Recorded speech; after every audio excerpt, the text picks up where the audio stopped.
So if you noticed, if we click Add Item, and we fill out this user form to add a new item to our list, and click Add, it adds the item to our list, all the controls get cleared out, but our user form stays opened.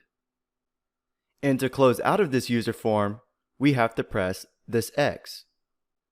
Well, sometimes you might want to have the user form close automatically after it gets done executing a sub procedure. Well, we can use VBA code to tell this user form to close. And let's say that we want to allow the users to close this user form if they select the cancel button. Notice how it doesn't do anything at the moment.